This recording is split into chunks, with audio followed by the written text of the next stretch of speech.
My daughter, Teen, is having a birthday in a few days.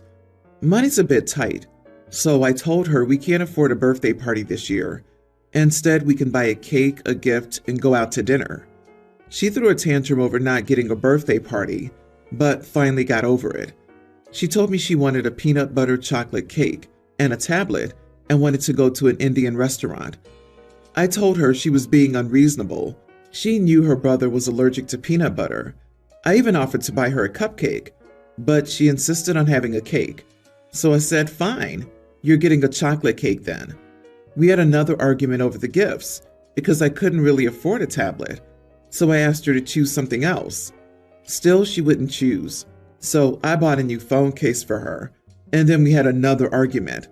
She knows neither I nor her siblings eat Indian food, so I told her we'll go to her favorite fast food instead. She threw another tantrum, called me an idiot and said, fine, have fun, then I'm not coming. She then called her dad and left with him. I've been trying to talk to her, but she only says that she's not coming with us and won't talk to me. Am I the idiot for not being able to afford to give my daughter the birthday she wants? So you said she couldn't have a party, but she could have a cake, but not the one she wants. So she can have a gift, but not the one she wants. So she can have a meal out, but not the one she wants. Is money just as tight when it's her brother's birthday? You are the idiot. Compromise is one thing. Shooting down every alternative she gave is just something else. No wonder she's going with her dad. Maybe he'll at least give her something she likes. I think OP nulled the allergic argument by saying the daughter could have a peanut butter cupcake while they all had chocolate cake. If the allergy was that severe, a cupcake wouldn't be an option either, surely. What extra blows my mind about the cake is OP offers to get her the birthday girl a cupcake. If the brother's allergic, he hates peanuts, why isn't he getting the different flavor cupcake? Yeah, that's a good point. The poor girl, she doesn't get the gift, the restaurant, or the cake of her choice. It's her birthday. Let her get one thing she wants. The cake would be the least expensive, and you can't even do that for her. Let me guess, her brother's perfect. I believe this is just one part of a bigger issue. The girl's request for her own birthday dinner and cake to be things she likes are reasonable, but OP can't even be bothered to do that. Not because of time or money constraints, but because her siblings don't like those things. If she can't even get her preferred food and cake for her birthday, I'm willing to bet that she loses out on a lot of things because it's inconvenient or not accommodating for her siblings. What do you want to bet that the siblings are step or half-sibs?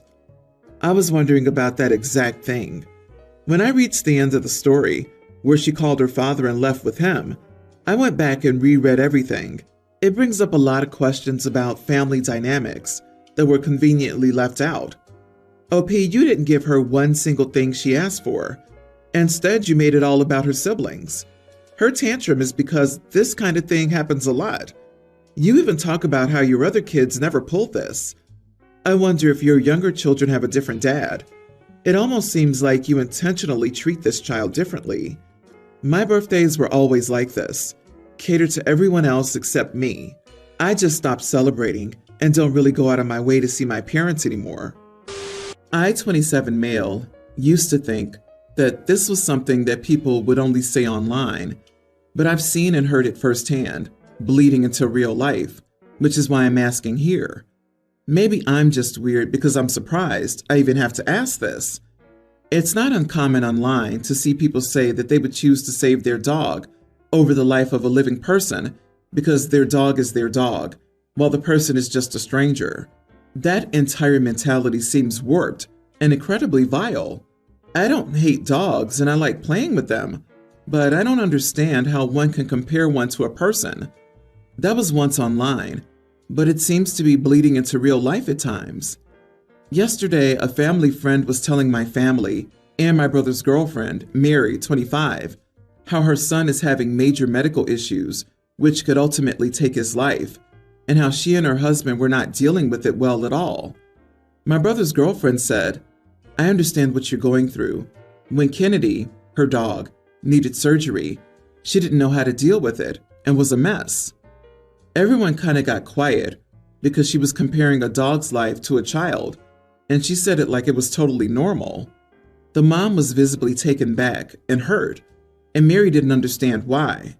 Mary added that Kennedy's like a child to her, and before she could go on, I just blurted something out like, "Not the same at all. Please stop talking." Mary did stop talking, but it made everything uncomfortable, so everyone called it an evening.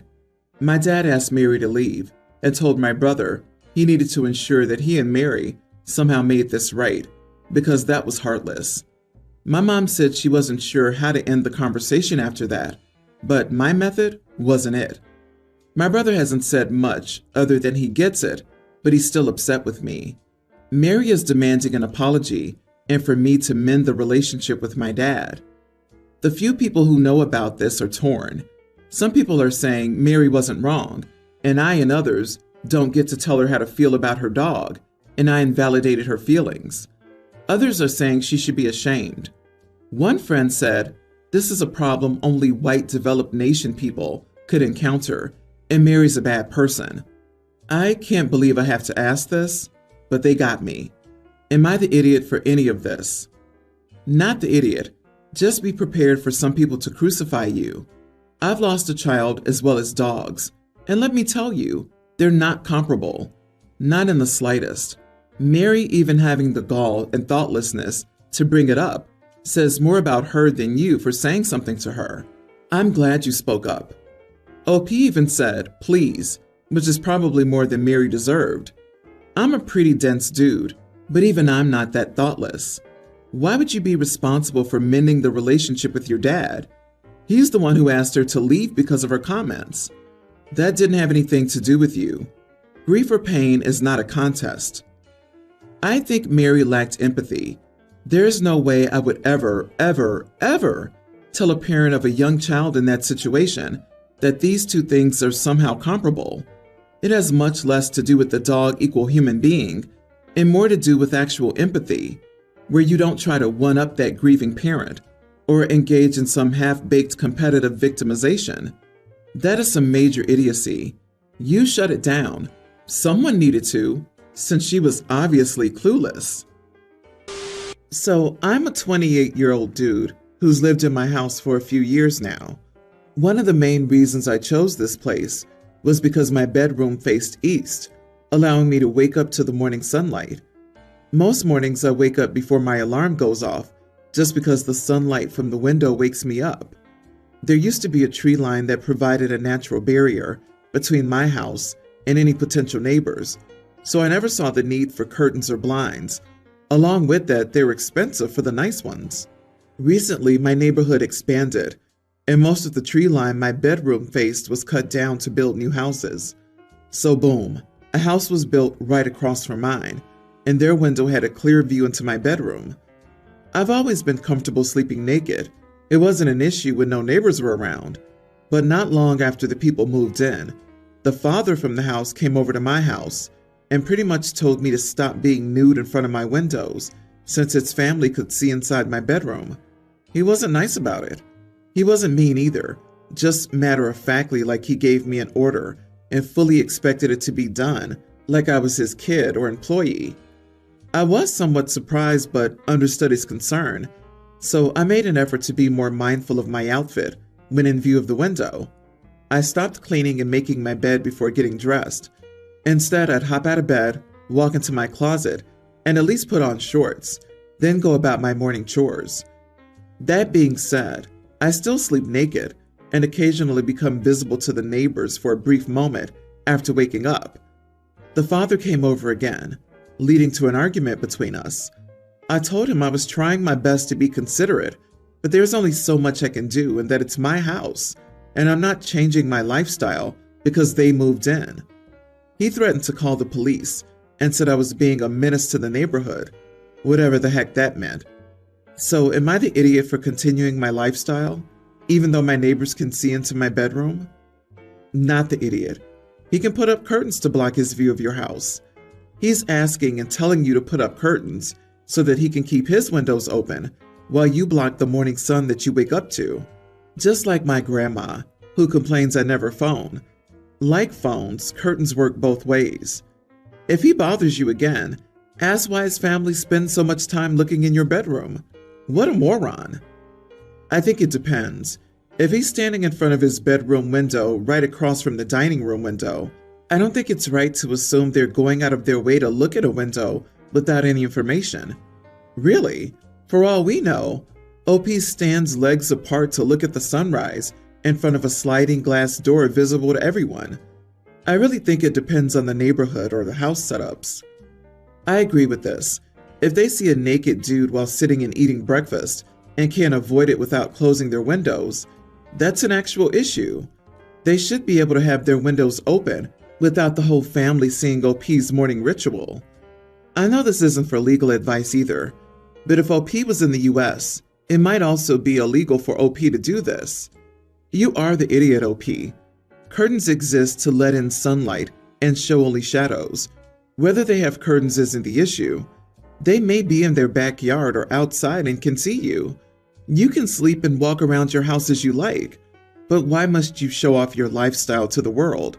Stop flashing your neighbors. I'm sure you can solve this problem so you don't flash your neighbors. You act like there's no middle ground when there clearly is. Sheer curtains, window film, etc. I, 36 female, have a beautiful baby boy who was christened last Saturday. My twin and his wife, 41, flew in for the christening with my nieces, kindergartner and one a little older. They live in another state, and I paid for their flights because they live with a modest income and she's a stay-at-home mom. The day before the christening, when they arrived, my son was crying, and we tried his usual self-soothing techniques, but he wouldn't stop. My sister-in-law said that we should just give him his pacifier. I told her we don't use pacifiers, and he's never tried one. Over the next few days, it was a similar rodeo. Baby cries, and we would use self-soothing techniques, and sister-in-law would mention how pacifiers would soothe him. Well, after the christening, upon her suggestion once again to give my crying son a pacifier, I snapped, and in a room full of friends and family, I said I would never take parenting advice from a 41-year-old woman that still lives on her parents' property, cannot hold down a job, and is a stay-at-home mom. My retired parents have to send money every month to help them make ends meet, and whose youngest still uses a pacifier to soothe herself and proudly shows them off. A child whose mouth is so jagged and ruined that she and my brother will probably have to ask my husband and me for money for orthodontics care because they can't afford it. She's a prime example of what not to do in raising kids. Well, obviously, the room was silent, and she ran off crying, and she and my brother left. They only came back that evening, but she nor my brother said anything to me. They left the next day for the airport. My brother said I had to apologize, and that throwing their finances in their faces was unfair. While I apologized for that, I said I would not apologize for telling her the fact about my niece's situation. I told him that on multiple occasions, both I and my husband, he's a pediatrician, had warned them about the negative effects of a pacifier on a child. My brother told me to mind my own business, and I said I gladly would, as long as his wife minded hers. Now my parents are telling me to apologize again. Naturally, my friends are on my side. So, am I the idiot? Edit. My brother and sister-in-law asked my husband and me, pediatrician and surgeon, for medical advice regarding my niece still using pacifiers. We repeatedly warned them about the negative effects of pacifiers on kids her age. They just failed to implement medical advice. My brother is upset about their finances and wants her to get a job to help burden the load, his words. He's in grad school after a layoff to get a better opportunity for his family. He wishes she would help. She stopped working 6 months into her first pregnancy 7 years ago and never went back. You could have said, "Thank you for the suggestion, but we choose not to use pacifiers, and I expect you to respect our parenting choices, even if you make other choices." Instead, you dropped a nuclear bomb, destroying the woman's entire life. You are the idiot, and you should probably try a pacifier. Frankly, no apology is ever going to repair that kind of contemptuous string of insults. If you intended to sever that relationship, mission accomplished. Agree. OP, you used a nuclear bomb to kill a fly. And to add insult to injury, not only did she say all that out loud to her face, but also in a room full of people. I feel like this goes far deeper than just parenting advice. OP can apologize to sister-in-law all she wants, but everybody heard her. There's no coming back from that. Plus, she's a surgeon. Obviously, her choices are better than everyone else's, especially a stay-at-home mom. Eye roll. Makes sense. OP is used to doing her best work while people are unconscious. Probably unpopular opinion. Everyone's the idiot here. OP, you were the instigator. I think it's wrong to comment on how people parent their own children unless that child is being put in harm's way. That's where your sister-in-law was wrong. Also, if I had a sister-in-law who insisted on living above their means and expected me and my retired parents to chip in for it, I'd be annoyed too. But I'd ask everyone to sit down and talk about it instead of going nuclear on her at an event. Oof.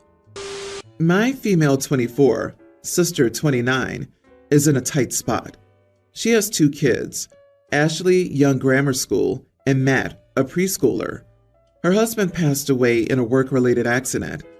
I won't go into much detail, but she got some money for his life insurance, and there are some other legal issues going on, and maybe she'll get more money out of it.